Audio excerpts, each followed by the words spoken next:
You know the drill. UFC Louisville going down this weekend from the KFC Yum Center. We're going to go through the whole card from start to finish.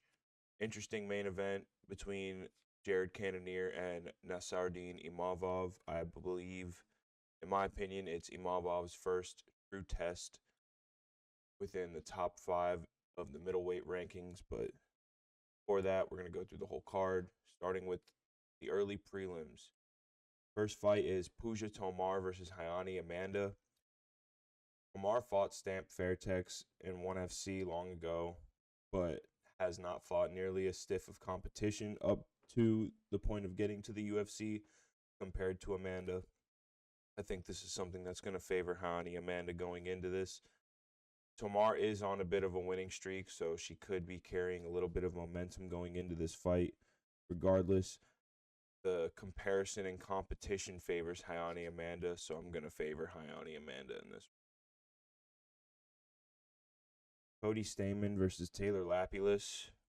So although Stamann's fought stiffer competition like Barab, Jimmy Rivera, Aljo, just to name a few, he's progressively shied away from using his wrestling as his career has gone on, and Lapilus is a phenomenal striker, and he showed against Farid Basharat, who I believe is a teammate of Cody Stamann, that he's got some really good defensive wrestling and strong grappling of his own.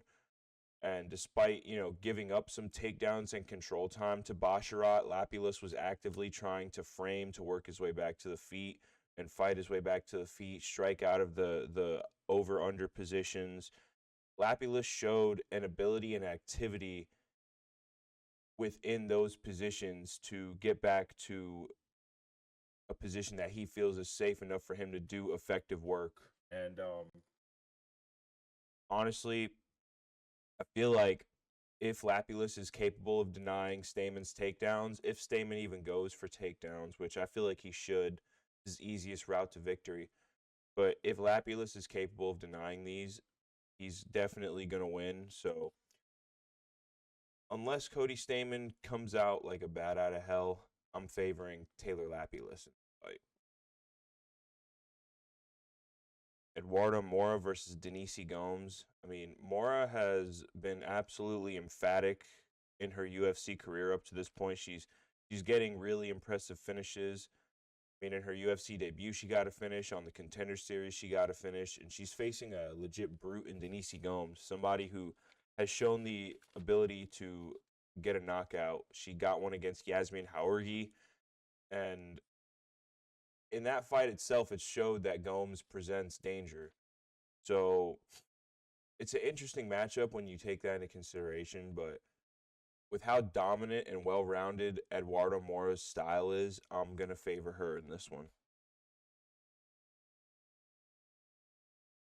Daniel Marcos versus John Castaneda. This is a tough one just because Marcos, honestly, in my opinion, should have lost that Davy Grant fight. It was his first true challenge in the UFC, and early on, Davy was landing the better strikes and countering all of Marcos' offerings, which is not something I see John Castaneda being able to do. I don't think John Castaneda is going to come out the gates nearly as sharp and on point as Davy Grant was.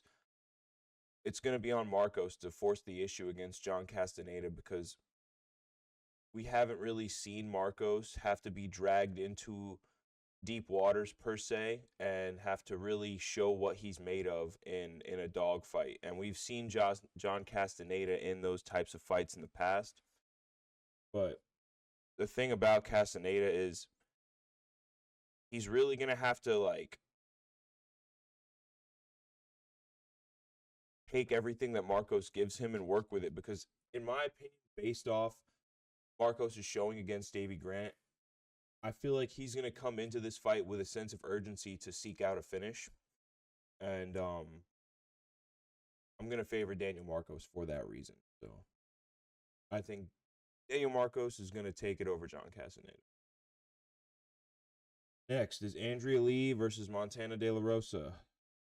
This is actually a rematch. This fight went down in 2019 on the Moicano versus Korean Zombie card, which was in Greenville, Carolinas. But Andrea Lee controlled a majority of that first fight. She had forward pressure. She was landing a stiff jab, and she denied most of Montana De La Rosa's takedown defenses. She showed really good takedown defense along the cage. And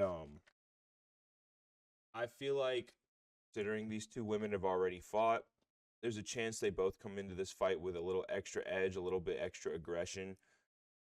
But part of me also feels like there's a chance that the fight transpires this way, similarly to how it transpired in the first fight. I honestly just hope both of these women go into this one with a chip on their shoulder, considering this is a rematch from 5 years ago. Regardless, I'd probably favor Andrea Lee. She looked more polished in that first fight, and she has an edge over De La Rosa now that she has film to go back and watch in their previous competition. So, favoring Andrea Lee. Next, Brad Katona versus Jesse Butler.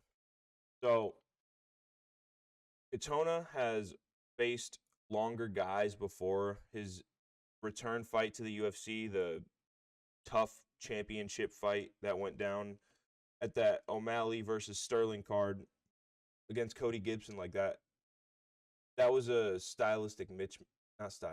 a metric mismatch for Katona, because he was fighting somebody that was far longer with their limbs than him. Jesse Butler's very similar, but Jesse Butler's also cutting a ton of weight for this fight, and I don't really see that being a beneficial factor for Jesse Butler. We've seen Katona capable of neutralizing guys that have a longer reach than him, and in my opinion, I think Katona's safest route to victory here, if he doesn't want to try and get caught on the end of Butler's strikes, would be to mix in the takedowns with his combinations, which is something he's definitely capable of, but I'd favor Brad Katona by decision in this fight.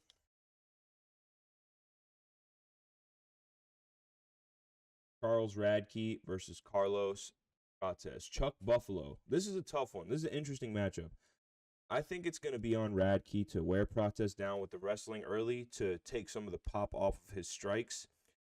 In my opinion, that's going to make the striking exchanges a lot more favorable for Radtke, because Prates is not only explosive, but he's very good at setting his strikes up and hiding them, setting up his finishing strikes and hiding them very well. And he's got straight up dynamite. That left hand that he landed on Trevin Giles was lightning, and it had thunder packed into it. So he really is good at covering range too. Prates, like, he can cover a lot of ground in a small increment of time, and he's insanely rangy, like I said.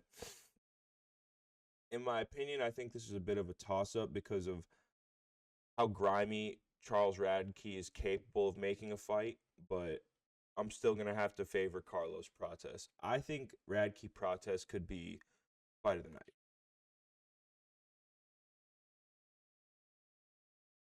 Next, we got Thiago Moises versus Ludovit Klein. So, Klein has a real reach advantage, which I didn't realize until I was doing the research for this fight. But despite also having the height disadvantage, he's got a 72.5-inch reach compared to Thiago Moises, who's got a 70-inch reach. And I think that if Ludovit Klein can build off of his victories like he seemingly has been, based off how he looked against Bahamondes and how he looked against AJ Cunningham, I really think that he can have a really good showing for himself against Thiago Moises, against somebody that was formerly in the rankings. And I definitely favor Ludovit Klein, even though the resume of Thiago Moises is absolutely no joke. I feel like Ludovit Klein's one of those guys that learns a lot about himself, about his fighting style, and about his tendencies with each fight, and he improves off of that. So, like I said, the experience could definitely play a factor for Moises, but considering how much Klein is building off of each performance and still making improvements to his skill set, I'm going to have to favor Ludovit Klein. Tough pick because Thiago Moises is tough as ever and he's always game, but I'm gonna have to favor Klein. If I eat my words on this pick, shoulder shrug, bro. Shoulder shrug. Like, oh no, you know. Punahele Soriano versus Miguel Baeza. This is an odd one as well because Baeza's coming off a long layoff following a couple of tough losses. I believe Andre Fialho that lost to Ponzinibbio, and there was one other one. Regardless, he's back. Oh, Chaos Williams. But I always liked Baeza. I always enjoyed watching him fight. Honestly, I'm a fan of him still. And Soriano, I actually had the privilege of meeting Punahele Soriano about a year ago at Extreme Couture. He's had a rough skid lately, moving down to 170 pounds to try and get back on the winning side of things. I think this is actually going to be another really good fight. I think the layoff favors Baeza. He's going to come into this one refreshed compared to Soriano, who's trying to make the jump down in weight. And, sometimes that could really affect a fighter's durability depending on how the weight cut goes and how their body acclimates to carrying less mass. But like I said, I think this is going to be a fun one, but I will be favoring Miguel Baeza.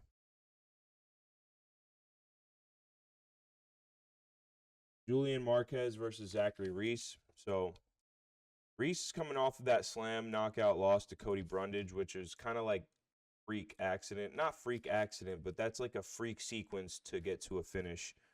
And that being said, I hope he approaches his fight against Marquez slightly differently.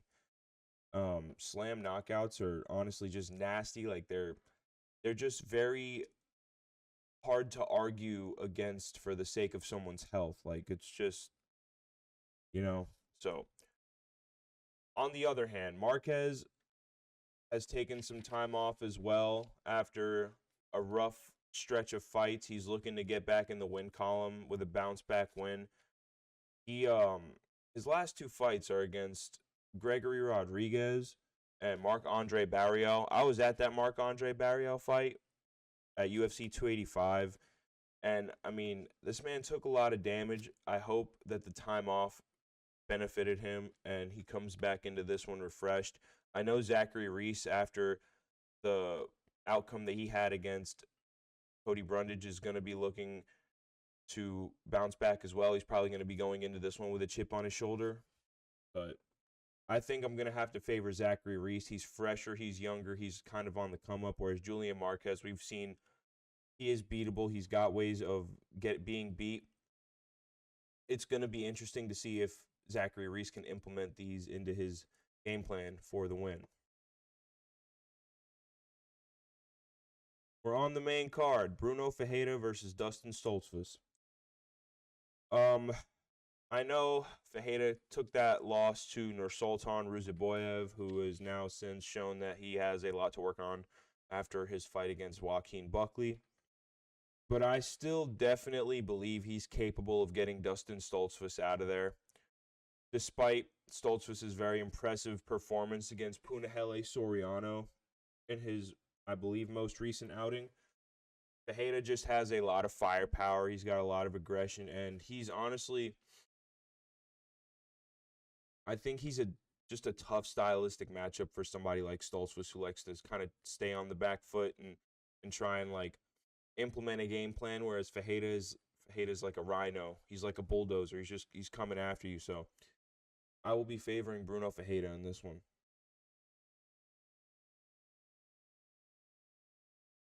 Next, bantamweight matchup.